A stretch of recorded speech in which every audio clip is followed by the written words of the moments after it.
మాట పలుకు తెలియనిది మాటున ఉండే మూగమది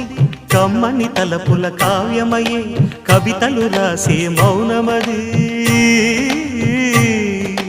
రాగల రోజుల ఊహలకి స్వాగతమిచ్చే రాగమది శృతిలయలరగని ఊపిరికి స్వరములు కూర్చే గానమది ఋతువుల రంగులు మార్చేది కల్పన కలిగిన మది భావం